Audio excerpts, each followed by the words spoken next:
They have the highest speed Wi-Fi in the Western Hemisphere in Chattanooga, Tennessee. And we built out universal fiber to every single home and business. It misses nobody, no neighborhood, no business, no one. So I was reflecting that we have here a room full of people who run things of all sorts. But I bet the thing they're curious about is, what's it like to run a city? Like, what is it actually like to be a mayor? Being a mayor, it's like you're responsible for virtually everything that people can think of in their life and how they live. But I always use the analogy, it's almost like you're a pastor of a whole city. You have to really target the needs and feed your sheep and make sure that everything that is necessary for growth is in place. Yeah, so it's really fashionable for people in politics to go, oh, it's so tough, and I just do it for the people. It's actually a really good job. Like, we really enjoy it. So when you're a mayor, for me at least, I'm the CEO of a 2,600 person organization. We have, storm drains and sewers and roads. We have youth centers. We have elderly programming. We have economic development. All those things happen on our watch. And if you look at the federal government, you think, well, everything is dysfunction. Actually, at municipal level, most people trust their city government to do the things that make their lives better, and we have to do that. So we build parks and open new roads, and like we did a new center for victims of domestic violence. All those things happen. At the same time, at least for me, I'm on the front page of the newspaper 3 or 4 times a week, so you're kind of universally present, and you're constantly communicating. The communications piece is a huge part of our job. And so, but you really feel that because so many people know who you are and what you do, you feel that, and you have these great moments. Like a couple months ago, my daughter and I were out at lunch, and I had made a vow that we would end homelessness among veterans. We actually were one of the few cities that did that. And at the end of the lunch, the server gave me my bill and said, hey, I've been waiting to the end to tell you this, but just want you to know that because of you, I have a home. I served in Iraq, and now I'm living in a place. That happens frequently. It was nice it happened in front of my daughter.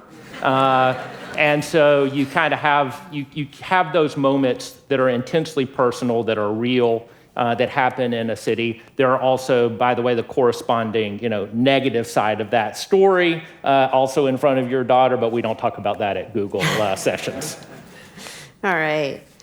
So one of the things that, obviously you guys have very different stories, but one of the things that seemed really common to me is this concept that cities have identities. And each of you have a great story about what the identity of your city used to be, and then this vision that you had of what the identity could be. And could you talk a little bit about both those things, what it was in your city, and then what did you want it to be, and how did you get the whole city there? Yeah, so the city that I grew up in was dying. I grew up in Chattanooga. It was a steel town. We had up to 35% of our population was in manufacturing of some kind. Just between 1980 and 1990, we lost 28% of those jobs. So we saw this huge decline, and when I took office, one of the things that I wanted to do is to change us from a city that had hung on to its past for too long to a city that was thinking about the future. One of those was the fact that we were building out a fiber optic network that reached everybody, the fastest, cheapest, most pervasive internet in the world. And so what I've been talking about for the last several years is us being a city of creators. We don't want to be a place where it's all the past and old jobs, and we know that as automation and computers and robotics and everything that is repetitive gets outsourced to machines, that the way to build value in a city is to have creativity and innovation, to have a city of creators. And so part of what we've done is to change our conception of ourselves and what's possible. So we refuse to be a city that accepts the narrative. As I said on that video, we want to take control of our own destiny and to show how mid-sized cities really can thrive, and it doesn't just happen on the coast. Absolutely. And I believe cities are like people. They have histories, they have stories. When people think of Compton, Compton's reputation has definitely superseded itself. And regardless of where I've traveled, people believe that they know what Compton is, but I always challenge people that what most people know Compton to be is a snapshot of about 20 years in our 130-year history. And in the same way that most people aren't the same as they were 25 years ago, Compton is not the same today as it was in the 90s. And so our goal is definitely to pay homage to the past and recognizing that we are a city that has had challenges, that have had loss and really neglect, but we're also a city of young, innovative folks that love our community, that have pride second to none, and that when you look at Compton as a system, we literally have every single institution that you need to thrive, which is really what excites me about it. But that our past doesn't dictate our future. And so our job is to really be that visionary and to identify what the possibilities are and putting all those pieces together to actually make that a reality. And if you wouldn't mind sharing a little bit of the story, I love this story about how you brought all the different gangs together and had them help you craft the vision. Absolutely. When I was elected in 2013, we had a spike in crime at the time, nothing compared to the historic level, but I brought people together to start working on safety and thinking about intervention, prevention. A year later, as I was talking to different companies to try to attract them to come into our city, I asked them what was their biggest impediment. And most companies said, you know what, it's just the concept of safety. I understand that the stats aren't what they used to be, but how do we overcome that? And so I didn't have the luxury of adding additional police officers to our force. I have a really small staff, so I actually went out to the community, as I usually do, for solutions and brought people together and challenged us to work on real-life solutions. And so in that, I brought some leaders of our gangs in our community. I invited them to come sit with me on a Sunday. And they came into a room similar to this size, and I had everyone pull up a chair in a circle, and I asked them what was their biggest challenge to being a positive contributor to the city. And I really started with their concept of what is their vision for their lives and their family, and everyone wanted the same things, as we all do. And so when I asked them about their challenges, and I told them my challenges to actually bring in new opportunity was safety, and I challenged them that if they could step up and work on having peace within our community, and I'll do my part to bring in new opportunities for them. And so that was a commitment. We saw crime drop 65%. We had the lowest level of homicides, which was 13 in the city's modern history. And literally, we didn't spend any more money in law enforcement. It was really the community taking a hand in determining our own future. And years later, we started a movement called Compton Empowered. We even brought the Bloods and the Crips together for this huge baseball game. We had thousands of people out with the sheriffs, and it was all safe, and had a beautiful time, and the sheriffs ate all the food, and it was just a great day in the city. And we're doing another one soon, but I learned so much from them, and it was just really about giving them what they need. We started out with life skills, then we did job training, and there are literally gentlemen that started out with us in the beginning that were just the standard gang member that left their life, and now they're earning $50 an hour being skilled and trained in the construction field, providing for their family. So it was really about how do we change these generations, and that's what we did. I love that story. Thank you.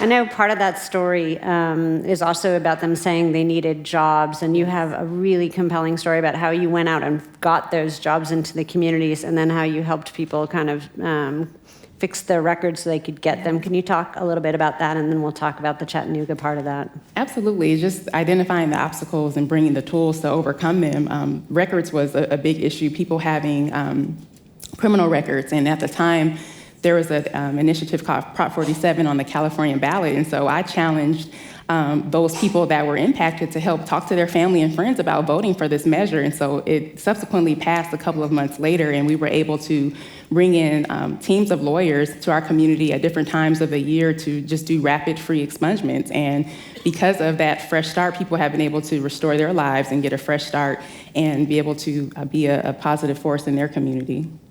Amazing. Yes.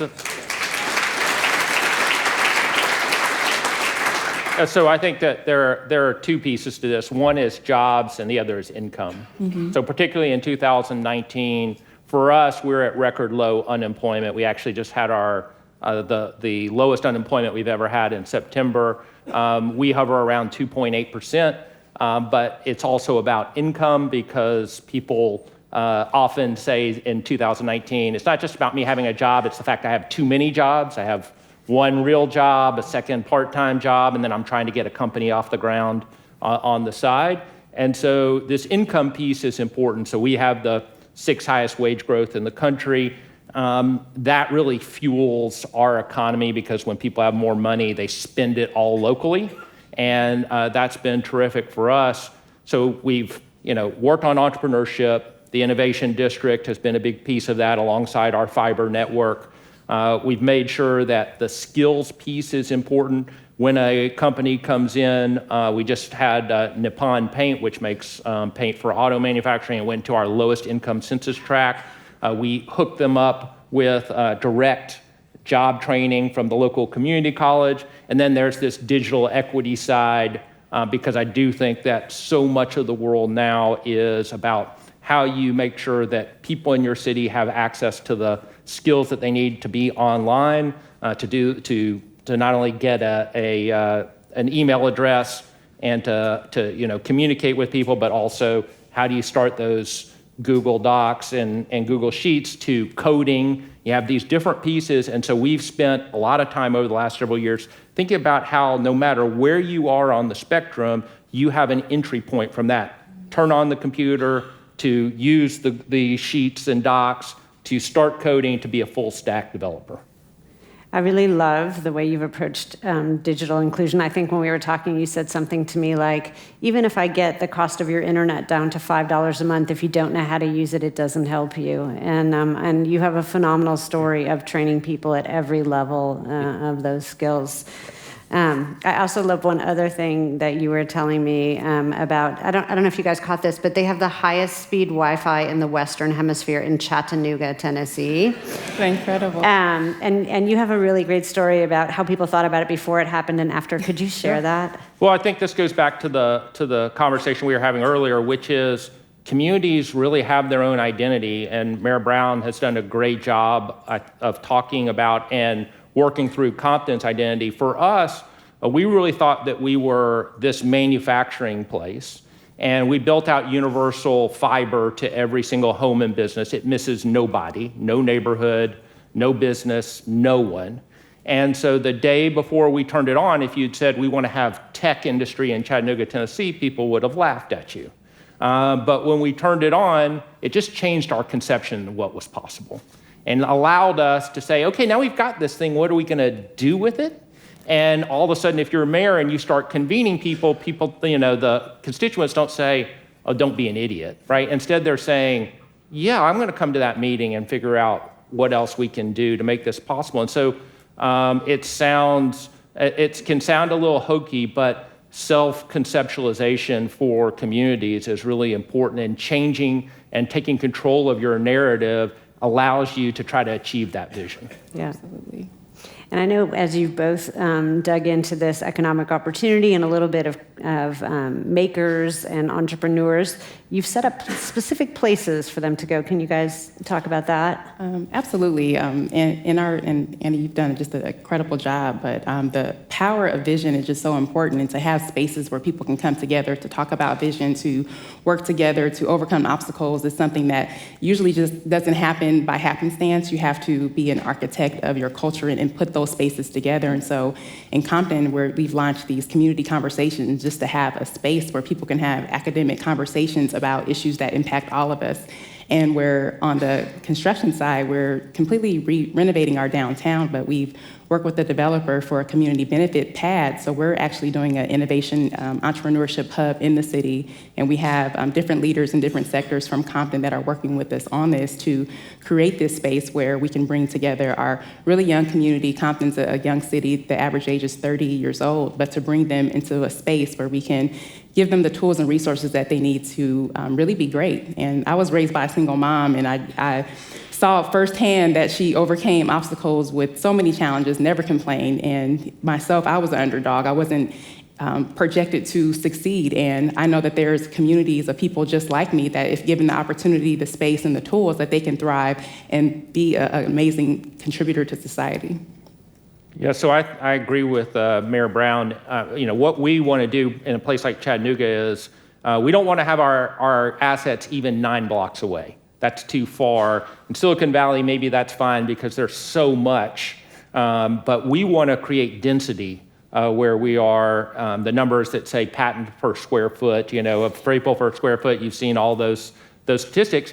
And so the Innovation District was really just around the idea that we needed a place where everybody congregated, and then we needed the churn of activity.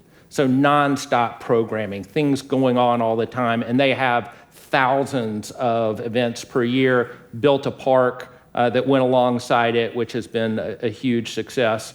And this is really important because in the long run, what entrepreneurship does is it allows people to reinvest in the community. When we have, and again, this is, if you're in New York or Boston or San Francisco, this is a different story. But when we have one group that starts at 2 and goes to 200, and then perhaps they have an exit at each person makes $50 million, that money gets reinvested in a place like Chattanooga, and $50 million of capital investment, or some portion of that, take 10, reinvested in our community. That makes a difference to people like us. We see direct impact from that. And so we want to grow that in Chattanooga, and to my point earlier, we have a large country. Part of my passion is saying it can't just be a couple of places around where we see that. We have to have it in places like Chattanooga, Compton, and all across America. Yeah, absolutely. And you both have pretty young cities and some generational challenges. Can you talk a little bit about how you're managing that and how you're making it attractive for young people to live in your communities? Absolutely. In our city, we're focusing on the infrastructure, having housing developments and condominiums that fit the type of intellectual capital that we want to attract back into our community. Also, as I said earlier, just putting together spaces where people can co-work and work together or work from home, and really focusing on modeling the type of activity that is on the edge of how we live today. Cities are antiquated in many ways, and so it's really about creating those spaces of tomorrow's, in today's global economy, that everyone can be a part of that. So I think that affordable housing is a challenge for everybody right now. We see it, but it's important for all generations.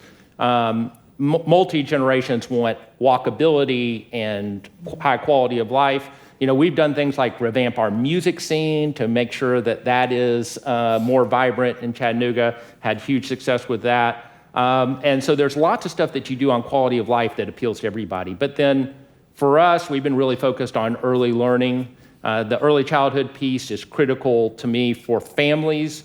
I mean, the brain science is that, your cognitive abilities advance so much during those first few years. So we have Baby University, early learning scholarships, all these things to make sure that people are in high quality places instead of just with family members and friends. And a few years ago, I made a pledge to create 1,000 new high quality early learning slots. We're gonna do that. But early learning helps those kids for the future, but it also helps parents today to be better employees, to be more productive. And when we build a great city, we want families to enjoy it. Right. And if you're so busy working out the problems with your kids, you can't enjoy the place that we have around you. Yeah. Absolutely. So you've both learned a lot in your time as mayor, I'm sure. So given all the things that you've learned, what advice would you give someone who's aspiring to either be a mayor or make a big difference in their community? You have to love people because you work with a lot of them, and we're all so different and incredible in different ways and challenging. And if you don't love people, you can't make it, because you're literally trying to herd all these people together toward a collective vision that benefits everyone. And there's always winners and losers. Andy said this earlier, but it has to be a greater good. And so if you love people, you definitely can serve. And it is service, depending on the type of city that you are serving in, but definitely have to love people and be willing to serve. I was talking to Mayor Brown's assistant, and we were talking about the phases of improvement and how you've tackled one issue at a time. And she happened to mention in this conversation, we have to do one thing at a time. There are only 3 of us. Yes. Yes, I'm a working mayor. I do a lot of work myself, and it's literally about building coalitions around issues that people can connect with and that want to invest their time or their resources into. So definitely is about force multiplication, and you have to, be committed into understanding that your purpose to have an impact. And if there is no impact, then you can't spend your time there. And so it goes hand in hand for sure. Yeah, so as I said earlier, it's a great job. It's a great thing to do.